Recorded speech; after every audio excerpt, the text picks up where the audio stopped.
Welcome to this edition of Head to Head. I'm your host, Cam McKinney, and this is episode number 344 of the podcast. And on this episode, I'm talking about the Chicago Cubs trading for outfielder Kyle Tucker. One of my favorite baseball players over the last few years has been Kyle Tucker, who with the Houston Astros was a three-time All-Star, a Gold Glove and Silver Slugger Award winner, led the American League in RBIs in 2023, and won a World Series with the Astros in 2022. Tucker joins the Chicago Cubs 1 year prior to him possibly becoming a free agent. That's an interesting place to start. After Juan Soto scoring the New York Yankees, it's interesting to me that a team would want to trade for a player who could come at a high price. Tucker may not be viewed as the same type of superstar as Soto, but it's far from out of the realm of possibility that he could demand $300 to $400 million. And that number could easily grow if he helps the Chicago Cubs become a playoff team. The other thing Kyle Tucker has going for him is he'll be 29 years old when he becomes a free agent, so he could be one of these guys who gets a decade-plus contract extension. So why exactly are the Chicago Cubs willing to make a move like this right now? I think it's because the team has to be in win-now mode. I mean, last offseason they made Craig Counsell the highest-paid manager in the history of the sport, and as much as I think that was a good move because Craig Counsell is a very good manager, the sport of baseball is about the players themselves, and they needed a superstar player, and I think that superstar could end up being Kyle Tucker. Imanata is a very good pitcher. Seiya Suzuki is a decent enough outfielder, but this is a Chicago Cubs team that desperately lacks star power. Over the last few seasons, for me anyways, the Cubs have been the absolute worst thing you can be in the sport. A middling team that, yes, can sometimes compete for a playoff spot in the middle of the season, but by season's end, they're not that interesting, and they ultimately end up missing the postseason altogether. They weren't on top of the sport, and they weren't bottoming out like their crosstown rivals, the Chicago White Sox. I think the Cubs have lacked a direction, and I think a move like this gives them that direction. You have the best player on your team now.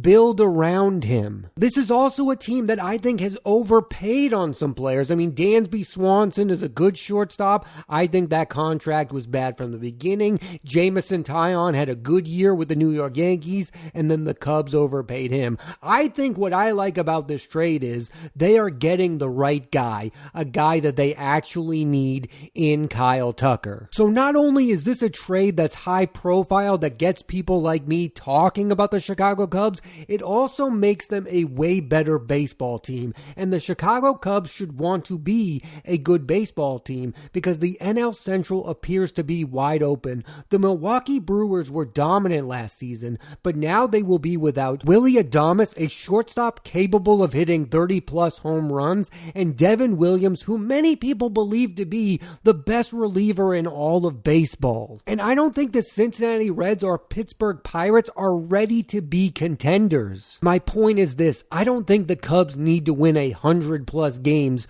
to win the NL Central next season, and they may very well be on their way if they get the absolute best out of Kyle Tucker. And I think the most valuable thing that Kyle Tucker brings to this baseball team right now is his experience in the playoffs. The fact that this is a 27-year-old player who has won a World Series. That's what Juan Soto brought to the New York Yankees. He was a young superstar player who had won before. No moment was too big for him. That's why he had that epic at-bat that sent the Yankees back to the World Series.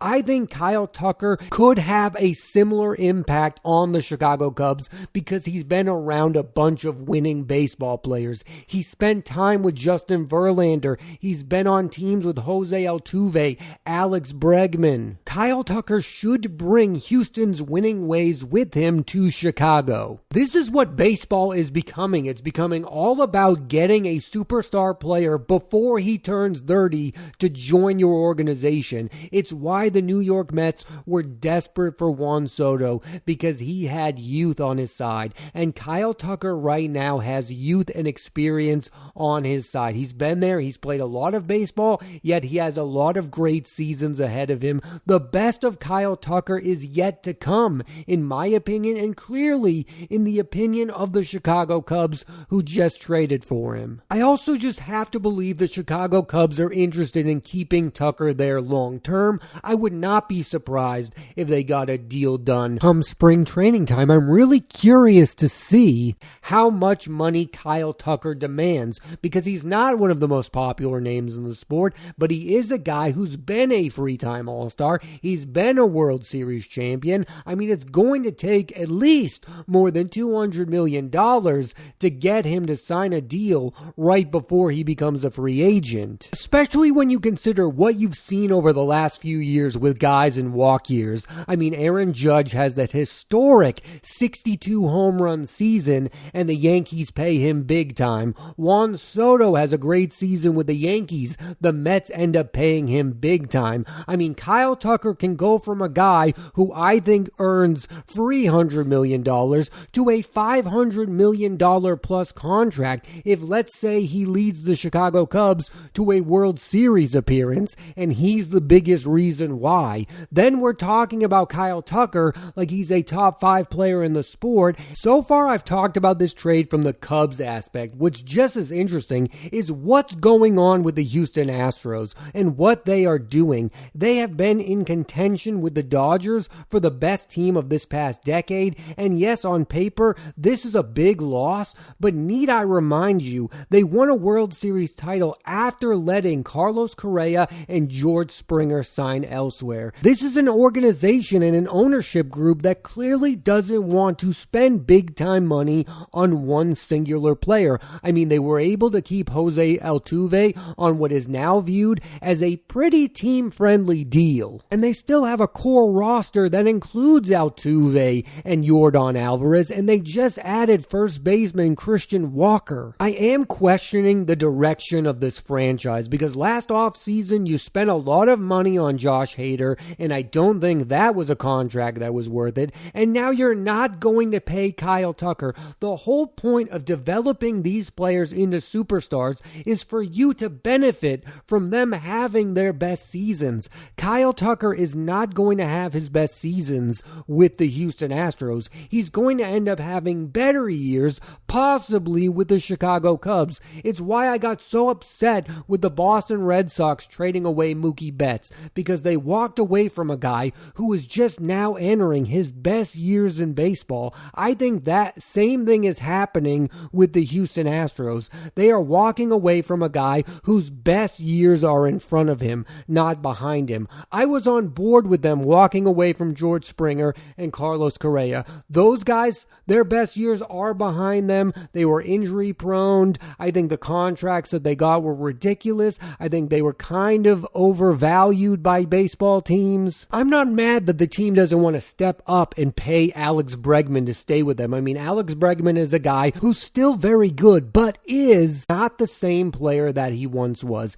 He's a guy that you keep to keep your fans happy. You keep a guy like Kyle Tucker because that's what your team needs. The future of your franchise depends on guys like Kyle Tucker. That's why I'm so confused by them letting go of Kyle Tucker. I get it. You don't want to give Kyle Tucker $300+ million. But at the same point, if you're not going to pay to keep your own players, who are you going to pay? Because I don't think signing Christian Walker makes up for the loss of Kyle Tucker. Especially when we don't even know how much Kyle Tucker is going to get in the open market. I mean, if Kyle Tucker ends up signing for $600 million, then maybe I'll understand where the Astros were coming from. But I just don't know how the sport feels about this player. I mean, some people are talking about him like a guy who could get that $500 million. Others are just talking about him as a guy who's worth $300 million. I don't know what's true and what's not. What I do know is that Kyle Tucker is a player that I want on my baseball team, especially due to the fact that he's in the prime of his career. Getting back to the Chicago Cubs, the addition of Kyle Tucker also comes with the subtraction of Cody Bellinger, who had a career rebirth with the team 2 years ago. He ends up getting traded to the New York Yankees. As good as I think Bellinger can be, getting Tucker was a must for the Chicago Cubs. I don't just view this as a trade about the hero here and now. I view it as a trade about the future of the organization.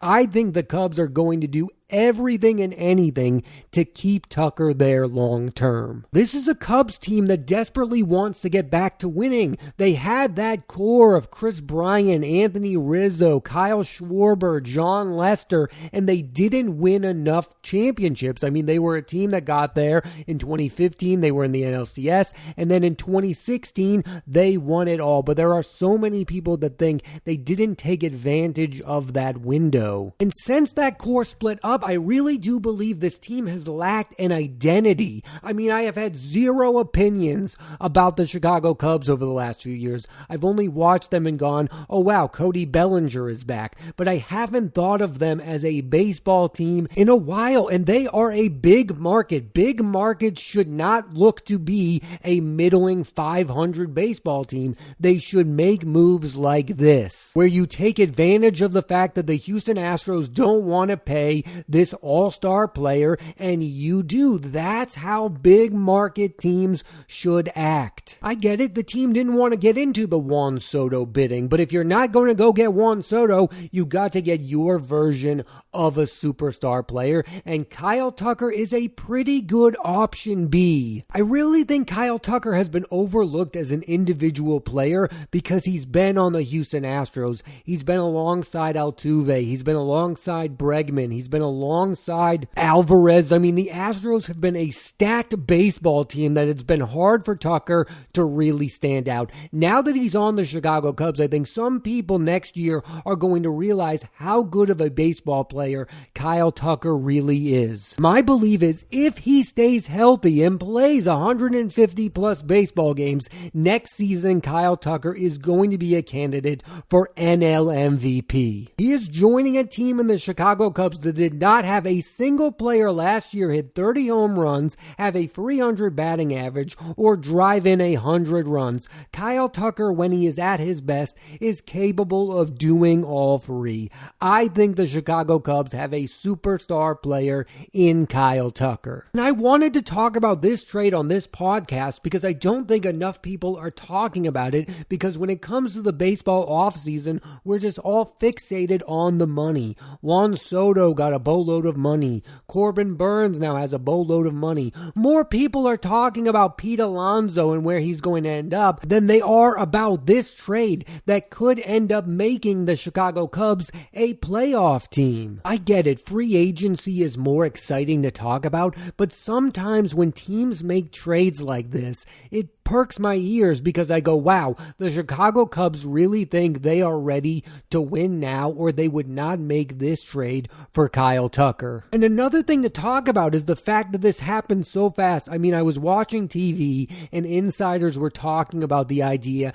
that the Yankees could be the team to end up trading for Tucker because they just lost out on Juan Soto and needed to replace his bat. And then days later, he ends up traded to the Chicago Cubs. Next year is going to be a real big test for Tucker. Is he capable of being the best team on a winning baseball team like I think he is capable of? Again, he's been on the Houston Astros. He's never had to be the face of the organization. Now all eyes are on Kyle Tucker, and is he that big difference maker we all think that he is? I don't believe there are any other big moves coming down the horizon for the Chicago Cubs. They are banking on the next 5 years coming down to, is Kyle Tucker as good as we think he is? And that's always interesting to watch. I think this guy is going to have a big year. I could be proven wrong. I mean, he's never been in this situation before. And as good as I think Tucker is, I mean, baseball is not a sport solely about individuals.